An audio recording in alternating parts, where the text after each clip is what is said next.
Hello ಗೆಳೆಯರೆ, ಲಾ ಎಕ್ಸಲೆನ್ಸ್ಗೆ ಸ್ವಾಗತ. ಈ ದಿನ ನಾವು ಜುಲೈ 9, 2022 ಕನ್ನಡದಲ್ಲಿ ದಿ ಹಿಂದೂ ದಿನಪತ್ರಿಕೆಯನ್ನು ವಿಶ್ಲೇಷಣೆ ಮಾಡಲಿದ್ದೇವೆ. ದಿನಪತ್ರಿಕೆ ವಿಶ್ಲೇಷಣೆಗಿಂತ ಮುಂಚೆ ಲಾ ಎಕ್ಸಲೆನ್ಸ್ ವತಿಯಿಂದ ಒಂದು ಪ್ರಮುಖವಾಗಿರ್ತಕ್ಕಂಥ ಪ್ರಕಟಣೆ ಇದೆ. ಲಾ ಎಕ್ಸ್ ಆಪ್ಷನಲ್ಸ್ ಎನ್ನುವಂಥದ್ದು. ಈ ಆಪ್ಷನಲ್ಸ್ನ ಅಡಿಯಲ್ಲಿ ಸೋಷಿಯಾಲಜಿ, ಅಗ್ರಿಕಲ್ಚರ್ ಮತ್ತು ಆಂಥ್ರೋಪಾಲಜಿ ಎನ್ನುವಂತಹ ಸಬ್ಜೆಕ್ಟ್ಗಳಿಗೆ ಸಂಬಂಧಪಟ್ಟಂತಹ ಆಪ್ಷನಲನ್ನು ಪ್ರೊವೈಡ್ ಮಾಡ್ತಾ ಇದೆ ಲಾ ಎಕ್ಸಲೆನ್ಸ್. ಸೊ ಇದಕ್ಕೆ ಸಂಬಂಧಪಟ್ಟಿರ್ತಕ್ಕಂಥ ಈ ಒಂದು ಉಪಕ್ರಮದ ಹೈಲೈಟ್ಸನ್ನು ನೋಡ್ಕೊಳ್ಳೋದಾದರೆ, ಆಫ್ಲೈನ್ ಮತ್ತು ಆನ್ಲೈನ್ ಎರಡೂ ರೀತಿಯಾಗಿರ್ತಕ್ಕಂತಹ ಒಂದು ಮಾಹಿತಿಯನ್ನು ಕೊಡಲಾಗಿರುವಂಥದ್ದು. ಪೇಪರ್ 1 ಮತ್ತು ಪೇಪರ್ 2ಗೆ ಸಂಬಂಧಪಟ್ಟಿರ್ತಕ್ಕಂಥ ಸಿಲೆಬಸ್ಸನ್ನು ಕೇವಲ 4 ತಿಂಗಳಲ್ಲಿ ಕಂಪ್ಲೀಷನ್ ಮಾಡುವಂಥದ್ದು. ಕರೆಂಟ್ ಅಫೇರ್ಸ್ಗಳ ಒಂದು ಕೋರ್ ಸಬ್ಜೆಕ್ಟ್ಗಳಿಗೆ ಸಂಬಂಧಪಟ್ಟಂತೆ ಲಿಂಕಿಂಗ್ ಮಾಡುವಂಥದ್ದು. ಡೈಲಿ ನೋಟ್ಸ್ ಆಗಿರ್ಬೋದು ಮತ್ತು ಡೈಲಿ ಆನ್ಸರ್ ರೈಟಿಂಗ್ ಪ್ರಾಕ್ಟೀಸಸ್ಗಳಾಗಿರ್ಬೋದು, ವೀಕ್ಲಿ ಟೆಸ್ಟ್ಗಳು, answer writing corrections, mentorship, 1-to-1 mentorship ಆಗಿರ್ಬೋದು, ಫುಲ್ ಲೆಂತ್ ಟೆಸ್ಟ್ಗಳಾಗಿರ್ಬೋದು, ಪ್ರೀವಿಯಸ್ ಇಯರ್ನ ಕ್ವಶನ್ ಪೇಪರ್ನ ಡಿಸ್ಕಷನ್ಸ್ ಆಗಿರ್ಬೋದು ಮತ್ತು ಬುಕ್ಲೆಟ್ನ ಟಾಪಿಕ್ ವೈಸ್ ಸೆಗ್ರಿಗೇಷನ್ ಆಗಿರ್ಬೋದು. ಈ ಎಲ್ಲ ರೀತಿಯಾಗಿರ್ತಕ್ಕಂತಹ ಒಂದು ಫೆಸಿಲಿಟಿಯನ್ನು ಲಾ ಎಕ್ಸಲೆನ್ಸ್ ನಮಗೆ ಪ್ರೊವೈಡ್ ಮಾಡ್ತಾ ಇರುವಂಥದ್ದು. ಇದಕ್ಕೆ ಸಂಬಂಧಪಟ್ಟಿರ್ತಕ್ಕಂಥ ಹೆಚ್ಚಿನ ಮಾಹಿತಿ ಬೇಕಾಯಿತು ಅಂದರೆ ಈ ನಂಬರ್ಗೆ ಕಾಲ್ ಮಾಡುವುದರ ಮುಖಾಂತರವಾಗಿ ಹೆಚ್ಚಿನ ಮಾಹಿತಿಯನ್ನು ಪಡೆದುಕೊಳ್ಳಿ. ಈ ದಿನದ ಮೊದಲನೇ article defence exports touch 30,000 crores ಎನ್ನುವಂಥದ್ದು. ಈ ಒಂದು ಆರ್ಟಿಕಲನ್ನು GS 3ಯಲ್ಲಿ ಬರುವಂತಹ ಇಂಟರ್ನಲ್ ಸೆಕ್ಯೂರಿಟೀಸ್, ಆಂತರಿಕ ಭದ್ರತೆ ಎನ್ನುವಂಥ ಪಠ್ಯಕ್ರಮದ ಅಡಿಯಲ್ಲಿ ನೋಡ್ಕೊಳ್ಬೋದಾಗುತ್ತದೆ. ಪ್ರಾಥಮಿಕ ಹಂತದಲ್ಲಿ ಡಿಫೆನ್ಸ್ ಸೆಕ್ಟರ್ಗೆ ಸಂಬಂಧಪಟ್ಟಂತೆ ಆರ್ಟಿಫಿಷಿಯಲ್ ಇಂಟೆಲಿಜೆನ್ಸ್ ಪ್ರಾಡಕ್ಟ್ಸ್ಗಳನ್ನು ಟೋಟಲ್ 75 ಆರ್ಟಿಫಿಷಿಯಲ್ ಇಂಟೆಲಿಜೆನ್ಸ್ ಪ್ರಾಡಕ್ಟ್ಸ್ಗಳನ್ನು, ಅದರಲ್ಲೂ ಕೂಡ ಡಿಫೆನ್ಸ್ ಸೆಕ್ಟರ್ಗೆ ಸಂಬಂಧಪಟ್ಟಿರ್ತಕ್ಕಂಥ ಅಪ್ಲಿಕೇಶನ್ಸ್ಗಳನ್ನು ಹೊಂದಿರುವಂಥ ಪ್ರಾಡಕ್ಟ್ಸ್ಗಳನ್ನು ಲಾಂಚ್ ಮಾಡಲಾಗ್ತಾ ಇದೆ. ಸೊ ಎರಡನೇ ಪಾಯಿಂಟು, ಇಂಡಿಯಾಸ್ ಡಿಫೆನ್ಸ್ ಎಕ್ಸ್ಪೋರ್ಟ್ 2021 ಮತ್ತು 2022 ವರ್ಷಕ್ಕೆ ಸಂಬಂಧಪಟ್ಟಂತೆ ಭಾರತದ ಟೋಟಲ್ ಡಿಫೆನ್ಸ್ ಎಕ್ಸ್ಪೋರ್ಟ್ 13,000 ಕೋಟಿ ರೂಪಾಯಿ ಮೌಲ್ಯವನ್ನು ಹೊಂದಿರತಕ್ಕಂಥದ್ದು ಎರಡನೇ ಪಾಯಿಂಟ್ ಆಗಿರುವಂಥದ್ದು. 2021 ಮತ್ತು 2022ನೇ ಸಾಲಿನಿಗೆ ಸಂಬಂಧಪಟ್ಟಂತೆ ಭಾರತದ ರಕ್ಷಣಾ ಸಚಿವಾಲಯದಿಂದ ಆದಂಥ ಒಟ್ಟು ರಫ್ತಿನ ಪ್ರಮಾಣ 13,000 ಕೋಟಿ ರೂಪಾಯಿ ಮೌಲ್ಯವನ್ನು ಹೊಂದಿತ್ತು ಎನ್ನುವಂಥ ಮಾಹಿತಿ ನಮಗೆ ಗೊತ್ತಾಯಿತು. ಆದರೆ ಮೇಜರ್ ಬಾರೋವರ್ ಯಾವುದು ಅಥವಾ ಮೇಜರ್ ಬೈಯರ್ ಯಾವ ದೇಶ ಎನ್ನುವಂಥ ಕ್ವಶನನ್ನು ಕೇಳಿದಾಗ USA is the major buyer ಎನ್ನುವಂಥದ್ದನ್ನು ನಾವು ಗಮನದಲ್ಲಿಟ್ಕೊಳ್ಬೇಕಾಗುತ್ತದೆ. ಇನ್ನೊಂದು ಪ್ರಮುಖವಾದ ಪಾಯಿಂಟ್ ಏನು ಅಂತ ನೋಡ್ಕೊಳ್ಳೋದಾದ್ರೆ, ಭಾರತ ಮತ್ತು ಫಿಲಿಪೀನ್ಸ್ ರಾಷ್ಟ್ರಗಳ ನಡುವೆ $374.96 ಮಿಲಿಯನ್ ಮೌಲ್ಯವನ್ನು ಹೊಂದಿರತಕ್ಕಂತಹ ಒಂದು ಒಪ್ಪಂದವನ್ನು ಮಾಡಿಕೊಳ್ಳಲಾಗಿದೆ. ಅದು ಕೂಡ ರಫ್ತುಗೆ ಸಂಬಂಧಪಟ್ಟಿರ್ತಕ್ಕಂಥ ಒಂದು ಒಪ್ಪಂದ, ಅದರಲ್ಲೂ ಕೂಡ ಡಿಫೆನ್ಸ್ ಎಕ್ವಿಪ್ಮೆಂಟ್ಗೆ ಸಂಬಂಧಪಟ್ಟಿರ್ತಕ್ಕಂಥ ಒಪ್ಪಂದ. ಏನು ಬ್ರಹ್ಮೋಸ್ ಮಿಸೈಲ್ಸ್ಗಳಿಗೆ ಸಂಬಂಧಪಟ್ಟಂತೆ ಈ ಭಾರಿ ಮೊತ್ತದ ಮೌಲ್ಯವನ್ನು ಹೊಂದಿರತಕ್ಕಂತಹ ಬ್ಯಾಟರೀಸ್ಗಳನ್ನು ಭಾರತದಿಂದ ಫಿಲಿಪೀನ್ಸ್ ರಾಷ್ಟ್ರಕ್ಕೆ ಕೊಡಮಾಡಲಾಗುತ್ತದೆ ಎನ್ನುವಂಥ ಒಪ್ಪಂದವನ್ನು ಮಾಡಲಾಗಿರುವಂಥದ್ದು. ಮುಂದಿನ ಹಂತದಲ್ಲಿ ಟೋಟಲ್ ಡಿಫೆನ್ಸ್ ಎಕ್ಸ್ಪೋರ್ಟ್ಸ್ಗಳಲ್ಲಿ ಪ್ರೈವೇಟ್ ಸೆಕ್ಟರ್ಸ್ಗಳ ಕಾಂಟ್ರಿಬ್ಯೂಷನ್ 70% ಇದ್ದಂತಹ ಸಂದರ್ಭದಲ್ಲಿ ಪಬ್ಲಿಕ್ ಸೆಕ್ಟರ್ಗಳ ಕಾಂಟ್ರಿಬ್ಯೂಷನ್ 30% ಇರುವಂಥದ್ದು. ಸೊ ಈ ಹಿಂದೆ ಡಿಫೆನ್ಸ್ ಸೆಕ್ಟರ್ಗಳಿಗೆ ಸಂಬಂಧಪಟ್ಟಂತೆ, ಪರ್ಟಿಕ್ಯುಲರ್ಲಿ ಎಕ್ಸ್ಪೋರ್ಟಿಗೆ ಸಂಬಂಧಪಟ್ಟಂತೆ ಪ್ರೈವೇಟ್ ಸೆಕ್ಟರ್ನ ಕಾಂಟ್ರಿಬ್ಯೂಷನ್ಸ್ ಮೋರ್ ದ್ಯಾನ್ 90% ಇತ್ತು. ಕಾಲಕ್ರಮೇಣವಾಗಿ ಇತ್ತೀಚೆಗೆ ಪ್ರೈವೇಟ್ ಸೆಕ್ಟರ್ಸ್ಗಳಿಂದ ಪಬ್ಲಿಕ್ ಸೆಕ್ಟರ್ಸ್ಗಳಿಗೆ ಕಾಂಟ್ರಿಬ್ಯೂಷನ್ಸ್ ಹೆಚ್ಚಾಗ್ತಾ ಇರುವಂಥದ್ದು. ಪಬ್ಲಿಕ್ ಸೆಕ್ಟರ್ಸ್ಗಳಿಂದ ಡಿಫೆನ್ಸ್ ಎಕ್ವಿಪ್ಮೆಂಟ್ಗಳಿಗೆ ಸಂಬಂಧಪಟ್ಟಂತೆ ಎಕ್ಸ್ಪೋರ್ಟ್ ಜಾಸ್ತಿ ಆಗ್ತಾ ಇದೆ ಅನ್ನುವಂಥ ಮಾಹಿತಿಯನ್ನು ಇತ್ತೀಚೆಗೆ ಡಿಫೆನ್ಸ್ ಮಿನಿಸ್ಟ್ರಿ ನಮಗೆ ಪ್ರಸ್ತುತಪಡಿಸಿದೆ. ಮುಂದಿನ ಹಂತದಲ್ಲಿ ಭಾರತ ಮತ್ತು USA ರಾಷ್ಟ್ರಗಳ ನಡುವೆ ಇರತಕ್ಕಂತಹ ಡಿಫೆನ್ಸ್ ಅಗ್ರಿಮೆಂಟಿಗೆ ಸಂಬಂಧಪಟ್ಟಂತೆ ಭಾರತ USA ದೇಶದಿಂದ ಅತಿ ಹೆಚ್ಚು ಪ್ರಮಾಣದ ವಾರ್ ಎಕ್ವಿಪ್ಮೆಂಟ್ಸ್ಗಳನ್ನು ಇಂಪೋರ್ಟ್ ಮಾಡ್ಕೊಳ್ತಾ ಇರುವಂತಹ ವಿಷಯವನ್ನು ನಾವು ಗಮನದಲ್ಲಿಟ್ಕೊಳ್ಬೇಕು. ಅದೇ ರೀತಿಯಾಗಿ USA ಡಿಫೆನ್ಸ್ ಕಂಪನೀಸ್ಗಳಿಗೆ ಭಾರತ ಒಂದು very good supply chain management ಆಗಿರುವಂಥದ್ದು ಅಥವಾ ಸಪ್ಲೈ ಚೈನ್ ಆಗಿರುವಂತಹ ಒಂದು ಕಂಟ್ರಿ ಆಗಿದೆ ಅನ್ನುವಂಥ ಮಾಹಿತಿಯನ್ನು ನಾವು ಗಮನದಲ್ಲಿಟ್ಕೊಳ್ಬೇಕು. ಅದೇ ರೀತಿಯಾಗಿ ಮಾಡರ್ನ್ ವಾರ್ಫೇರ್ಗಳು ಅದರ ನೇಚರ್ಗಳು ಏನಾಗ್ತಾ ಹೋಗ್ತಿದ್ದಾವೆ, ಸಿಗ್ನಿಫಿಕೆಂಟ್ ಆಗಿ ಬದಲಾವಣೆ ಆಗ್ತಾ ಹೋಗ್ತಾ ಇದ್ದಾವೆ. ಅದರ ವಾರ್ಫೇರ್ನ ಒಂದು ಕ್ಯಾರೆಕ್ಟರಿಸ್ಟಿಕ್ಸ್ ಬದಲಾವಣೆ ಆಗ್ತಾ ಹೋಗ್ತಾ ಇದ್ದಾವೆ. ಆದುದರಿಂದ ಆ ಮಾಡರ್ನ್ ವಾರ್ಫೇರಿಗೆ ತಕ್ಕುದ ರೀತಿಯಲ್ಲಿ ಆರ್ಟಿಫಿಷಿಯಲ್ ಇಂಟೆಲಿಜೆನ್ಸ್ ಒಂದು ಸಿಗ್ನಿಫಿಕೆಂಟ್ ಆಗಿರ್ತಕ್ಕಂಥ ರೋಲನ್ನು ಪ್ಲೇ ಮಾಡುತ್ತದೆ ಎನ್ನುವಂಥ ಮಾಹಿತಿಯನ್ನು ಇಲ್ಲಿ ಪ್ರಸ್ತುತಪಡಿಸಿರುವಂಥದ್ದು. ಆದುದರಿಂದ ಮಾಡರ್ನ್ ವಾರ್ಫೇರ್ಗೆ ಸಂಬಂಧಪಟ್ಟಿರ್ತಕ್ಕಂಥ ಆರ್ಟಿಫಿಷಿಯಲ್ ಇಂಟೆಲಿಜೆನ್ಸ್ಗಳನ್ನು ನಾವು ಬಿಲ್ಡ್ ಮಾಡಬೇಕು, ಆರ್ಟಿಫಿಷಿಯಲ್ ಇಂಟೆಲಿಜೆನ್ಸ್ ಹೊಂದಿರತಕ್ಕಂತಹ ಪ್ರಾಡಕ್ಟ್ಸ್ಗಳನ್ನು ಬಿಲ್ಡ್ ಮಾಡಬೇಕು ಎನ್ನುವಂತಹ ಒಂದು ಧೋರಣೆಯನ್ನು ಡಿಫೆನ್ಸ್ ಮಿನಿಸ್ಟ್ರಿ ಹೊಂದಿರುವಂಥದ್ದು. ಇದರಿಂದಾಗಿ ಭಾರತದ ಡಿಫೆನ್ಸ್ ಎಕ್ವಿಪ್ಮೆಂಟ್ಗಳಿಗೆ ಸಂಬಂಧಪಟ್ಟಿರ್ತಕ್ಕಂಥ ಇನ್ವೆಸ್ಟ್ಮೆಂಟ್ ಆಗಿರ್ಬೋದು ಅಥವಾ ಡಿಫೆನ್ಸ್ ಎಕ್ವಿಪ್ಮೆಂಟ್ಸ್ಗಳಿಗೆ ಸಂಬಂಧಪಟ್ಟಿರ್ತಕ್ಕಂಥ ಡಿಟರೆನ್ಸ್ ಆಗಿರ್ಬೋದು, ಎಲ್ಲ ರೀತಿಯಾಗಿಯೂ ಫಂಡಮೆಂಟಲಿ ಡೆವಲಪ್ಮೆಂಟ್ ಆಗುತ್ತದೆ ಎನ್ನುವಂಥ ಮಾಹಿತಿಯನ್ನು ನಾವು ಈ ಆರ್ಟಿಕಲ್ನ ಮುಖಾಂತರವಾಗಿ ತಿಳಿದುಕೊಳ್ಳಬಹುದು. ಇನ್ನೊಂದು ಪ್ರಮುಖವಾದಂಥ ಮಾಹಿತಿಯನ್ನು ಹೇಳ್ತೀನಿ, ಗಮನದಲ್ಲಿಟ್ಕೊಳ್ಳಿ. ಭಾರತ ಮತ್ತು UAE ರಾಷ್ಟ್ರಗಳ ನಡುವೆ ಜಾಯದ್ ತಲ್ವಾರ್ ಎನ್ನುವಂತಹ ಒಂದು ನಾವಲ್ ಎಕ್ಸಸೈಸನ್ನು 2021ರಲ್ಲಿ ಆಯೋಜನೆಯನ್ನು ಮಾಡಲಾಗಿತ್ತು. ತುಂಬ ಇಂಪಾರ್ಟೆಂಟ್ ಆಗಿರ್ತಕ್ಕಂಥ ನಾವಲ್ ಎಕ್ಸಸೈಸ್ ಇದಾಗಿರುವಂಥದ್ದು. ಸೊ ಎಕ್ಸಾಮ್ಸ್ಗಳಲ್ಲಿ ಕೇಳ್ತಾ ಇರ್ತಾರೆ. ಭಾರತೀಯ ನೌಕಾಪಡೆಯು ಅಬುಧಾಬಿಯ ಕಡಲ ತೀರದಲ್ಲಿ UAE ನೌಕಾಪಡೆಯೊಂದಿಗೆ ದ್ವಿಪಕ್ಷೀಯ ನೌಕಾ ವ್ಯಾಯಾಮವಾಗಿರ್ತಕ್ಕಂತಹ ಜಾಯದ್ ತಲ್ವಾರನ್ನು ಕೈಗೊಂಡಿರುವಂಥದ್ದು.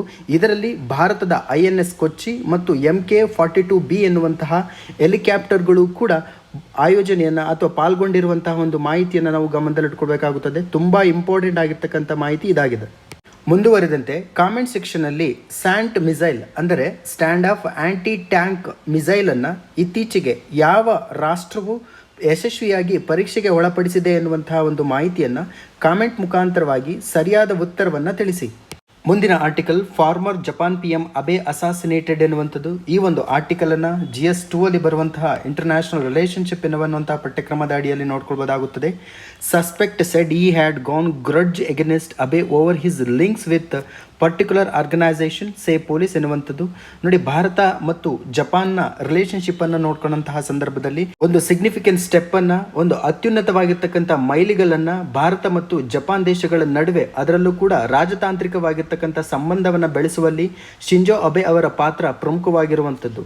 ಸೊ ಇತ್ತೀಚೆಗೆ ನಾವು 2017ರ ಸಂದರ್ಭದಲ್ಲಿ ಬುಲೆಟ್ ಟ್ರೈನ್ಗೆ ಸಂಬಂಧಪಟ್ಟಿರ್ತಕ್ಕಂತಹ ಒಂದು ಕರೆಂಟ್ ಅಫೇರ್ಸ್ ವಿಷಯಗಳನ್ನು ನಾವು ಕೇಳೇ ಇರ್ತೀವಿ. ಸೊ ಆ ಒಂದು ಬುಲೆಟ್ ಟ್ರೈನ್ಗೆ ಸಂಬಂಧಪಟ್ಟಿರ್ತಕ್ಕಂಥ ಒಂದು ಇನಿಷಿಯೇಟಿವನ್ನು, ಒಂದು ಹೊಸದಾಗಿರ್ತಕ್ಕಂಥ ಯೋಜನೆಯನ್ನು ಕೈಗೊಂಡಿದ್ದು ಭಾರತ ಮತ್ತು ಜಪಾನ್ನ ನಡುವೆ ಇರ್ತಕ್ಕಂತಹ ಒಂದು ರಾಜತಾಂತ್ರಿಕವಾಗಿ ಶಿಂಜೋ ಅಬೆ ಅವರ ಒಂದು ಒಪ್ಪಂದದ ಮೇರೆಗೆ ಇಂಟ್ರೊಡ್ಯೂಸ್ ಆಗಿರುವಂಥದ್ದು. ಸೊ ಈ ಮೂಲಕ ಭಾರತ ದೇಶಕ್ಕೆ ಒಂದು ಅತ್ಯುನ್ನತವಾಗಿರ್ತಕ್ಕಂಥ ಒಂದು ಕೊಡುಗೆಯನ್ನು ಕೊಡುವುದರಲ್ಲಿ ಜಪಾನ್ ಯಾವಾಗಲೂ ಕೂಡ ಸಿದ್ಧಹಸ್ತವನ್ನು ಹೊಂದಿರುತ್ತೋ, ಅದೇ ರೀತಿಯಾಗಿ ಕ್ವಾಡ್ಗೆ ಸಂಬಂಧಪಟ್ಟಂತೆ ಶಿಂಜೋ ಅಬೆ ಅವರು ಪ್ರಮುಖವಾಗಿ ಅಡಿಗಲನ್ನು, ಅದಕ್ಕೆ ಸಂಬಂಧಪಟ್ಟಿರ್ತಕ್ಕಂಥ ಅಸ್ಥಿಭಾರವನ್ನು ಕೂಡ ಹಾಕಲಾಗಿರುವಂಥದ್ದು. ಜಪಾನ್ನ ಫಾರ್ಮರ್ ಮಾಜಿ ಪ್ರಧಾನಮಂತ್ರಿ ಆಗಿರ್ತಕ್ಕಂಥ ಶಿಂಜೋ ಅಬೆ ಅವರು ಕ್ಯಾಂಪೇನಿಂಗನ್ನು ಮಾಡುವಂತಹ ಸಂದರ್ಭದಲ್ಲಿ ಅದೇ ದೇಶದ ಒಬ್ಬ ವ್ಯಕ್ತಿ, ಅದರಲ್ಲೂ ಕೂಡ ಹೋಮ್ ಮೇಡ್ ಗನ್ನಿಂದ ಶಿಂಜೋ ಅಬೆ ಅವರನ್ನು ಹತ್ಯೆ ಮಾಡಿರುವಂತಹ ಒಂದು ವಿಷಯವನ್ನು ಈ ಒಂದು ಆರ್ಟಿಕಲ್ ನಮಗೆ ಪ್ರಸ್ತುತಪಡಿಸಿರುವಂಥದ್ದು. ಇದಕ್ಕೆ ಸಂಬಂಧಪಟ್ಟಂತೆ ಭಾರತ ಮತ್ತು ವಿಶ್ವದ ಹಲವಾರು ನಾಯಕರು ಪ್ರತಿಕ್ರಿಯೆಯನ್ನು ಮಾಡಿರುವಂಥದ್ದು. ಅದರಲ್ಲೂ ಕೂಡ ಮಾನ್ಯ ಪ್ರಧಾನಮಂತ್ರಿಗಳಾಗಿರ್ತಕ್ಕಂಥವರು ಜಪಾನ್ನ ಪ್ರೈಮ್ ಮಿನಿಸ್ಟರ್ನ ಒಂದು ಹತ್ಯೆಗೆ ಸಂಬಂಧಪಟ್ಟಂತೆ ಜಪಾನ್ ಮತ್ತು ವರ್ಲ್ಡ್ ತುಂಬ ವಿಷನರಿ ಆಗಿರ್ತಕ್ಕಂಥ ಗ್ರೇಟ್ ಲೀಡರನ್ನು ಕಳೆದುಕೊಂಡಿದೆ. ಅದರಲ್ಲೂ ಕೂಡ ಭಾರತ ಮತ್ತು ಜಪಾನ್ನ ಒಂದು ರಾಜತಾಂತ್ರಿಕ ಸಂಬಂಧಕ್ಕೆ ಸಂಬಂಧಪಟ್ಟಂತೆ ಒಂದು ನಿಲುವನ್ನು ಕೊಟ್ಟಿರ್ತಕ್ಕಂತಹ ಒಬ್ಬ ವ್ಯಕ್ತಿಯ ಕಳೆದುಕೊಂಡಿದ್ದೇವೆ ಎನ್ನುವಂತಹ ಒಂದು ವಿಷಯವನ್ನು ಪ್ರಸ್ತಾಪಿಸಿದ್ದಾರೆ. ಇದರೊಂದಿಗೆ ಶಿಂಜೋ ಅಬೆಯವರ ಒಂದು ಪ್ರಮುಖವಾಗಿರ್ತಕ್ಕಂಥ ಅಥವಾ ಶಿಂಜೋ ಅಬೆ ಅವರಿಗೆ ಸಂಬಂಧಪಟ್ಟಿರ್ತಕ್ಕಂಥ ಮಾಹಿತಿಯನ್ನು ನಾವು ತಿಳ್ಕೊಳ್ಳೋಣ. ಜಪಾನ್ ದೇಶಕ್ಕೆ ಸಂಬಂಧಿಸಿದ ಲಾಂಗೆಸ್ಟ್ ಸರ್ವಿಂಗ್ ಲೀಡರ್ಸ್ಗಳಲ್ಲಿ ಪ್ರಮುಖವಾಗಿ ಶಿಂಜೋ ಅಬೆ ಅವರು ಪ್ರಮುಖವಾದಂತಹ ಒಂದು ಪಾತ್ರವನ್ನು ವಹಿಸ್ತಾರೆ. ಅದೇ ರೀತಿಯಾಗಿ ಭಾರತ ಮತ್ತು ಜಪಾನ್ನ ಪೊಲಿಟಿಕಲ್ ರಿಲೇಷನ್ಶಿಪ್ಗೆ, ಡಿಪ್ಲೊಮ್ಯಾಟಿಕ್ ರಿಲೇಷನ್ಶಿಪ್ಗೆ ಒಂದು ಪ್ರಮುಖವಾದಂತಹ ರೂಪವನ್ನು ಕೊಟ್ಟವರು ಶಿಂಜೋ ಅಬೆ ಅವರು. ಅದೇ ರೀತಿಯಾಗಿ ಜಪಾನ್ನಲ್ಲಿ ನಡೆದಂತಹ ಶಿಂಜೋ ಅಬೆ ಅವರ ಹತ್ಯೆ ಇತಿಹಾಸದ ಪುಟಗಳನ್ನು ಮತ್ತು ನೆನೆಯುವಂತೆ ಮಾಡಿದೆ. ಇತಿಹಾಸದುದ್ದಕ್ಕೂ ಕೂಡ ದುಷ್ಕರ್ಮಿಗಳು ವಿವಿಧ ರೀತಿಯಾದಂತಹ ವಿವಿಧ ದೇಶಗಳ ಹಾಲಿ ಮತ್ತು ಮಾಜಿ ಅಧ್ಯಕ್ಷರನ್ನು ಕೊಲೆ ಮಾಡ್ತಾ ಬಂದಿದ್ದಾರೆ. So for example Mahatma Gandhiji ಆಗಿರ್ಬೋದು, ಇಂದಿರಾ ಗಾಂಧಿ ಆಗಿರ್ಬೋದು, ಬೆಂಜೀರ್ ಭುಟ್ಟೋ ಆಗಿರ್ಬೋದು ಪಾಕಿಸ್ತಾನದ ಮೂಲದವರು, ಅಬ್ರಾಮ್ ಲಿಂಕನ್ ಆಗಿರ್ಬೋದು, ಜಾನ್ ಎಫ್ ಕೆನಡಿ ಆಗಿರ್ಬೋದು, ಇಬ್ಬರು ಕೂಡ ಅಮೇರಿಕಾದ ಅಧ್ಯಕ್ಷರಾಗಿರುವಂಥದ್ದು. ಸೊ ಅದೇ ರೀತಿಯಾಗಿ ಇಂದಿರಾ ಗಾಂಧಿ ಅವರೊಂದಿಗೆ ರಾಜೀವ್ ಗಾಂಧಿ ಎನ್ನುವಂತಹ ಹಲವಾರು ರೀತಿಯಾಗಿರ್ತಕ್ಕಂಥ ಪೊಲಿಟಿಕಲ್ ಪಾರ್ಟೀಸ್ಗಳನ್ನು ಅಸಾಸಿನೇಷನ್ ಮಾಡಿರುವಂತಹ ಒಂದು ವಿಷಯವನ್ನು ನಾವು ಗಮನದಲ್ಲಿಟ್ಕೊಳ್ಬೇಕಾಗುತ್ತದೆ. ಸೊ ಮುಂದುವರೆದಂತೆ ಚೀನಾ ವಿರುದ್ಧ ಕ್ವಾಡ್ ದೇಶಗಳು ಒಕ್ಕೂಟವನ್ನು ಕಟ್ಟುವುದರಲ್ಲಿ ಶಿಂಜೋ ಅಬೆರ ಒಂದು ಪಾತ್ರ ಪ್ರಮುಖವಾಗಿರುವಂಥದ್ದು. ಸೊ ಭಾರತ ದೇಶಕ್ಕೆ ಬುಲೆಟ್ ಟ್ರೈನನ್ನು ಕೊಡುವಂತಹ ಅಥವಾ ಬುಲೆಟ್ ಟ್ರೈನ್ ಎನ್ನುವಂಥ ಒಂದು ಹೊಸದಾದ ಇನ್ಫ್ರಾಸ್ಟ್ರಕ್ಚರ್ನ ಇಂಟ್ರೊಡ್ಯೂಸ್ ಮಾಡುವುದರಲ್ಲಿ ಇರುವ ಪ್ರಮುಖ ಪಾತ್ರ ವಹಿಸಿದ್ರು.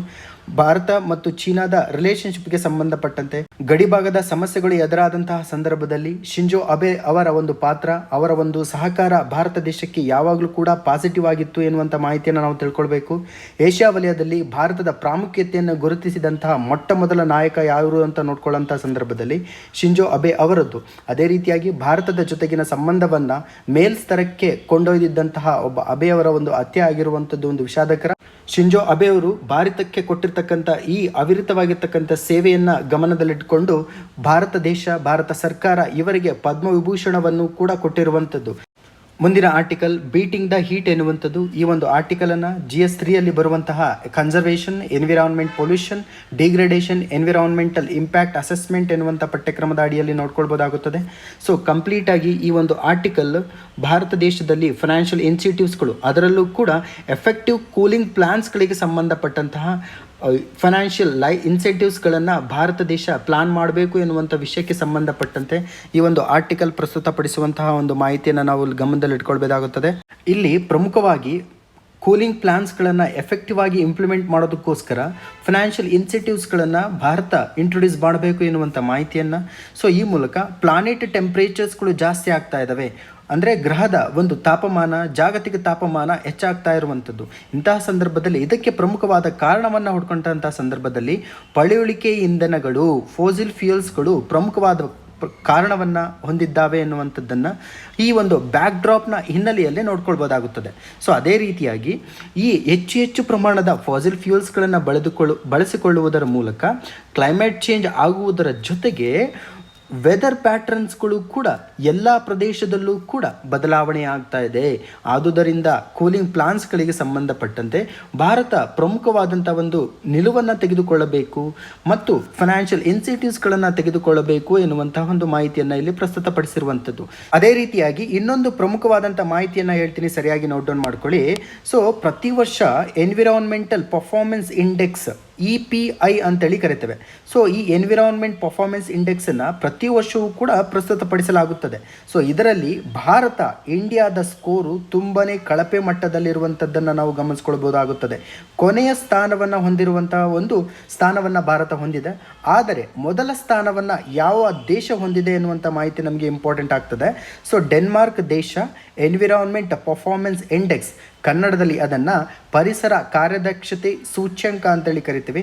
ಸೊ ಇದರಲ್ಲಿ ಡೆನ್ಮಾರ್ಕ್ ಎನ್ನುವಂತಹ ದೇಶ ಮೊಟ್ಟ ಮೊದಲ ಸ್ಥಾನವನ್ನು ಹೊಂದಿದೆ ಎನ್ನುವಂಥ ಮಾಹಿತಿ ನಮಗೆ KPSC ಅಂತಹ ಪರೀಕ್ಷೆಗಳಿಗೆ ತುಂಬ ಪ್ರಮುಖವಾಗಿರುವಂಥದ್ದು. ಅದೇ ರೀತಿಯಾಗಿ ಪಾಕಿಸ್ತಾನ 177ನೇ ಸ್ಥಾನವನ್ನು, ಬಾಂಗ್ಲಾದೇಶ 178ನೇ ಸ್ಥಾನವನ್ನು, ಟೋಟಲ್ 180 ಕಂಟ್ರೀಸ್ಗಳನ್ನು ಟೋಟಲ್ ಪ್ಯಾರಾಮೀಟರ್ನ ತೆಗೆದುಕೊಂಡು ಒಟ್ಟು ಸಮೀಕ್ಷೆಯನ್ನು ಮಾಡಲಾಗಿತ್ತು. ಇದರಲ್ಲಿ ಭಾರತ ಕೊನೆಯ ಸ್ಥಾನವನ್ನು ಪಡೆದುಕೊಂಡಿರುವಂಥದ್ದು.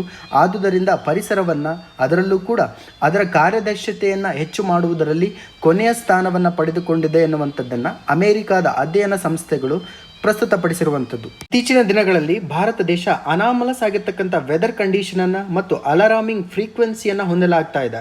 ಸೊ ಅದಕ್ಕೆ ಸಂಬಂಧಪಟ್ಟಿರ್ತಕ್ಕಂಥ ಉದಾಹರಣೆಗಳು ಕೂಡ ನಮ್ಮಲ್ಲಿದೆ. ಫಾರ್ ಎಕ್ಸಾಂಪಲ್ ಎರಾಟಿಕ್ ಮಾನ್ಸೂನ್ಸ್ಗಳಾಗಿರ್ಬೋದು ಮತ್ತು ಕೋಸ್ಟಲ್ ಎರೋಷನ್ ಆಗಿರ್ಬೋದು, ಇವು ಅಲಾರಾಮಿಂಗ್ ಆಗಿರ್ತಕ್ಕಂಥ ಅನಾಮಲಸ್ ವೆದರ್ ಕಂಡೀಷನನ್ನು ಸೂಚಿಸ್ತಾ ಇದ್ದಾವೆ.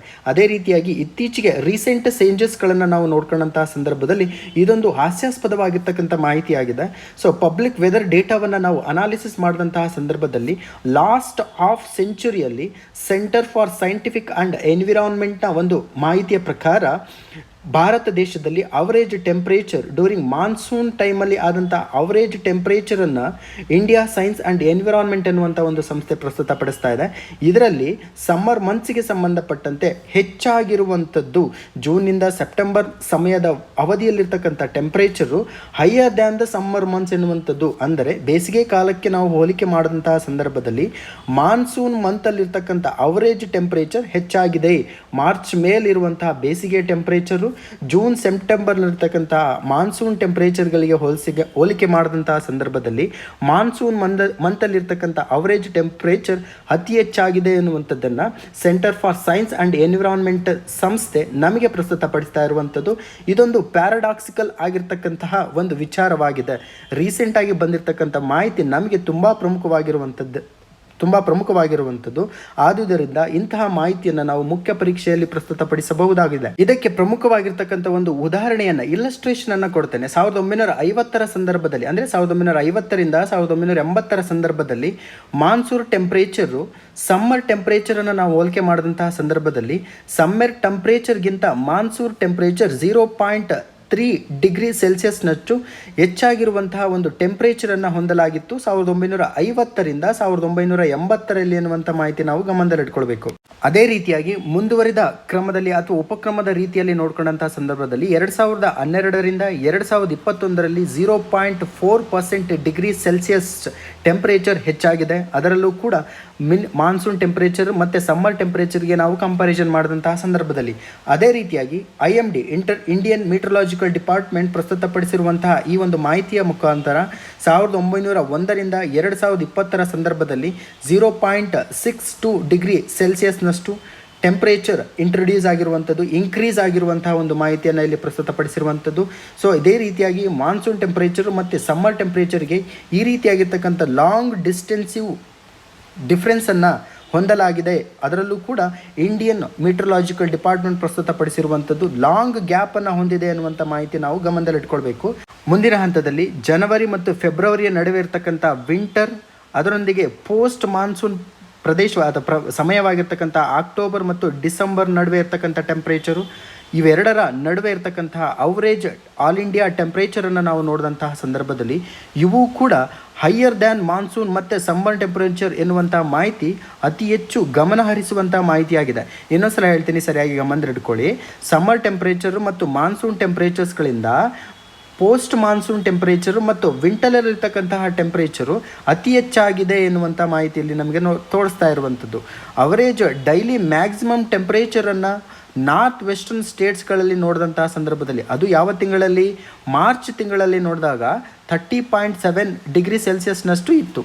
ಆದರೆ ಇನ್ನುಳಿದ ಭಾರತ ದೇಶದಾದ್ಯಂತ ಅವರೇಜ್ ಆಗಿರ್ತಕ್ಕಂಥ ಸರಾಸರಿಯಾಗಿರ್ತಕ್ಕಂಥ ಟೆಂಪ್ರೇಚರ್ ನೋಡಿದಂಥ ಸಂದರ್ಭದಲ್ಲಿ 33.1 ಡಿಗ್ರಿ ಸೆಲ್ಸಿಯಸ್ನಷ್ಟು ತಾಪಮಾನವನ್ನು ಹೊಂದಿತ್ತು, ಅಥವಾ 2.4 ಡಿಗ್ರಿ ಸೆಲ್ಸಿಯಸ್ನಷ್ಟು ಆಟರ್ ಆಗಿರುವಂಥದ್ದು, ಬಿಸಿಯಾಗಿರ್ತಕ್ಕಂಥ ವಾತಾವರಣ ಹೊಂದಿತ್ತು ಎನ್ನುವಂಥ ಮಾಹಿತಿಯನ್ನು ನಾವು ನೋಡ್ಕೊಳ್ಬೇಕು.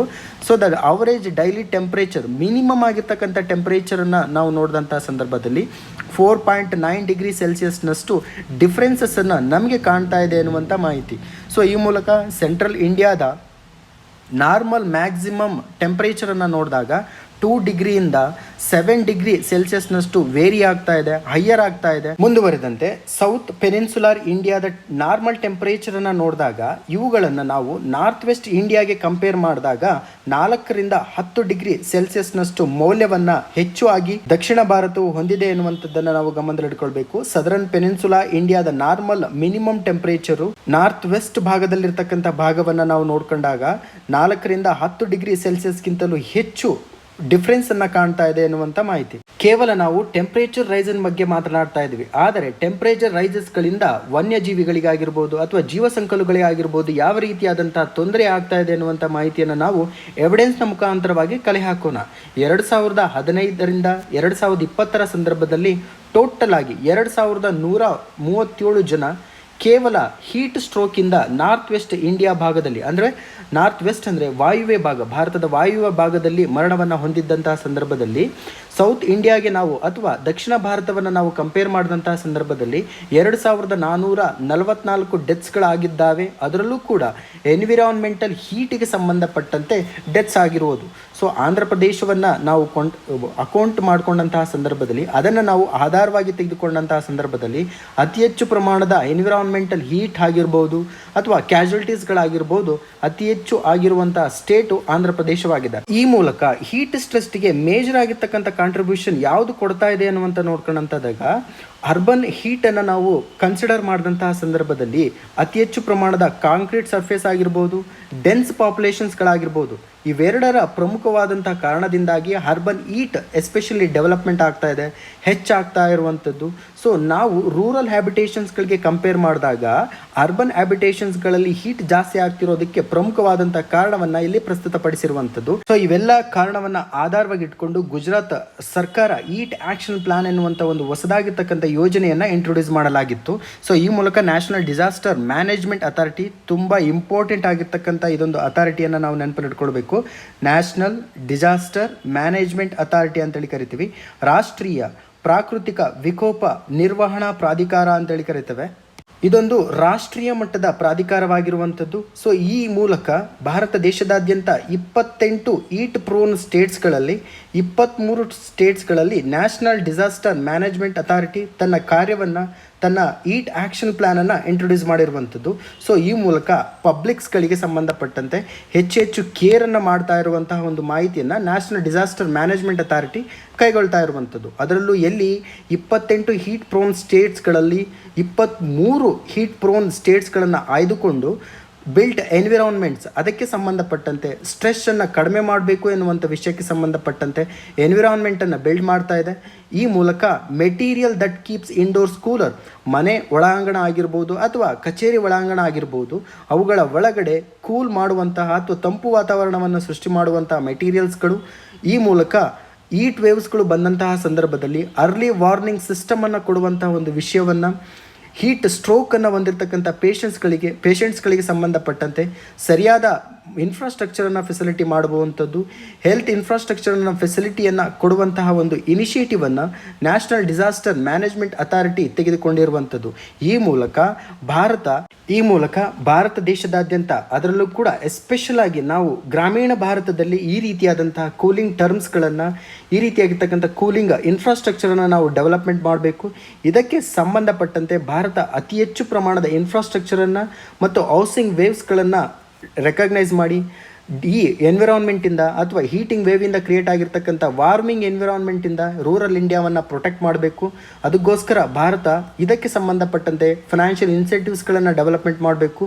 ಅದರಲ್ಲೂ ಕೂಡ ಪ್ರಿಫರಬ್ಲಿ ಬಡ್ಜೆಟ್ ಔಟ್ಲೇಟ್ಸ್ಗಳಲ್ಲಿ ಫೈನಾನ್ಷಿಯಲ್ ಇನ್ಸೆಂಟಿವ್ಸ್ಗೆ ಸಂಬಂಧಪಟ್ಟಂತೆ, ಅದರಲ್ಲೂ ಕೂಡ ಎಫೆಕ್ಟಿವ್ ಕೂಲಿಂಗ್ ಪ್ಲಾನ್ಸ್ಗಳಿಗೆ ಸಂಬಂಧಪಟ್ಟಂತೆ ಹೆಚ್ಚೆಚ್ಚು ಬಡ್ಜೆಟ್ ಔಟ್ಲೆಟ್ಸ್ಗಳನ್ನು ಇಂಟ್ರೊಡ್ಯೂಸ್ ಮಾಡಬೇಕು. ಈ ರೀತಿಯಾಗಿರ್ತ ಕ್ರಮ ನೀಡ್ ಆಫ್ ದ ಅವರ್ ಆಗಿರುವಂಥದ್ದನ್ನು ನಾವು ಗಮನಿಸ್ಕೊಳ್ಬೇಕು. ಇಲ್ಲೊಂದು ಪ್ರಮುಖವಾಗಿರ್ತಕ್ಕಂಥ ಮಾಹಿತಿಯನ್ನು ಹೇಳ್ತೀನಿ, ನೋಟ್ ಡೌನ್ ಮಾಡ್ಕೊಳ್ಳಿ. ಸಾಕಾಲಿನ್ ಐಲ್ಯಾಂಡ್ ಅಂತೇಳಿ ಕರಿತೀವಿ ಅಥವಾ ಸಾಕಾಲಿನ್ ದ್ವೀಪ ಅಂತೇಳಿ ಕರಿತೀವಿ.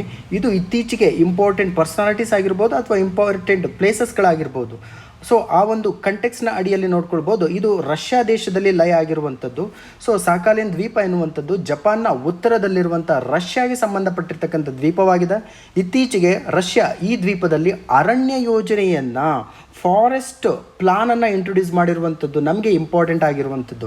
ಯೋಜನೆಯನ್ನು ಇಂಟ್ರೊಡ್ಯೂಸ್ ಮಾಡಿದ 2/3 ಅರಣ್ಯವನ್ನು ಹೊಂದಿರುವಂಥ ಈ ದ್ವೀಪದಲ್ಲಿ 2025 ನೋಡಿ, ನಾವು ಕ್ಲೈಮೇಟ್ ನ್ಯೂಟ್ರಲ್ ಅಥವಾ ಕಾರ್ಬನ್ ನ್ಯೂಟ್ರಲ್ ಎನ್ನುವಂಥ ಒಂದು ಟರ್ಮು ತುಂಬ ಪ್ರಮುಖವಾಗಿರುವಂಥದ್ದು. ಸೊ ಇದನ್ನು ನಾವು ಕನ್ನಡದಲ್ಲಿ ಕಾರ್ಬನ್ ತಟಸ್ಥಗೊಳಿಸುವಿಕೆ ಏನು ಅಂತೇಳಿ ಕರೀತದೆ. ಸೊ ಈ ಮೂಲಕ ಕಾರ್ಬನ್ ತಟಸ್ಥಗೊಳಿಸುವಿಕೆ ಎನ್ನುವಂಥ ಮಹತ್ವಾಕಾಂಕ್ಷೆಯ ಗುರಿಯನ್ನು 2025 ಸ್ಯಾಟಿಸ್ಫೈ ಅಥವಾ ಅದನ್ನು ತಲುಪಬೇಕು ಎನ್ನುವಂಥ ಉದ್ದೇಶವನ್ನು ರಷ್ಯಾ ದೇಶ ಹೊಂದಿದೆ. ಸೊ ಈ ಮೂಲಕ ಈ ಮಹತ್ವಾಕಾಂಕ್ಷೆಯ ಗುರಿಯನ್ನು ಇಂಟ್ರೊಡ್ಯೂಸ್ ಮಾಡೋದಕ್ಕೆ ಅರಣ್ಯ ಯೋಜನೆಯನ್ನು ಇಂಟ್ರೊಡ್ಯೂಸ್ ಮಾಡಿದೆ. ಸಾಕಾಲಿನ್ ರಷ್ಯಾದ ಅತ್ಯಂತ ದೊಡ್ಡದಾಗಿರ್ತಕ್ಕಂಥ ಐಲ್ಯಾಂಡ್ ಆಗಿದೆ. ತುಂಬ ಇಂಪಾರ್ಟೆಂಟು.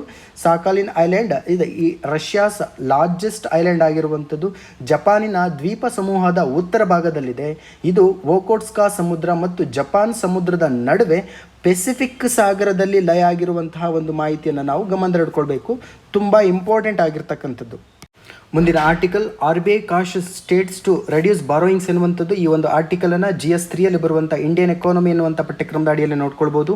TS ಎಕ್ಸಾಂಪಲ್ಸ್ ಕೋಟೆಡ್ ಇನ್ ಲಾಂಗರ್ ಟರ್ಮ್ಸ್ ಬಾಂಡ್ಸ್ ಎನ್ನುವಂಥದ್ದು. ರಿಸರ್ವ್ ಬ್ಯಾಂಕ್ ಆಫ್ ಇಂಡಿಯಾ ತನ್ನ ಸ್ಟೇಟ್ಸ್ ಗೌರ್ಮೆಂಟ್ಸ್ಗಳಾದಂತಹ ತೆಲಂಗಾಣ ಮತ್ತು ಇತರ ಸ್ಟೇಟ್ ಗೌರ್ಮೆಂಟ್ಸ್ಗಳಿಗೆ ತನ್ನ ಬಾರೋಯಿಂಗ್ಸ್ಗಳಲ್ಲಿ ಪ್ರಮಾಣವನ್ನು ಕಡಿಮೆ ಮಾಡಬೇಕು ಎನ್ನುವಂಥ ಒಂದು ಹೊಸದಾಗಿರ್ತಕ್ಕಂಥ ಸೂಚನೆಯನ್ನು ರಿಸರ್ವ್ ಬ್ಯಾಂಕ್ ಆಫ್ ಇಂಡಿಯಾ ಪ್ರಸ್ತುತಪಡಿಸಿರುವಂಥದ್ದು. ಈ ಮೂಲಕ RBI ಪ್ರೊಡೆಂಟ್ ಆಗಿರ್ತಕ್ಕಂಥ ಬಾರೋಯಿಂಗ್ ಸ್ಟ್ರಾಟಜೀಸ್ಗಳನ್ನು ಮತ್ತು ಎಫಿಷಿಯೆಂಟ್ ಕ್ಯಾಶ್ ಮ್ಯಾನೇಜ್ಮೆಂಟ್ ಪ್ರಾಕ್ಟೀಸಸ್ಗಳನ್ನು ಫಾಲೋ ಮಾಡಬೇಕು.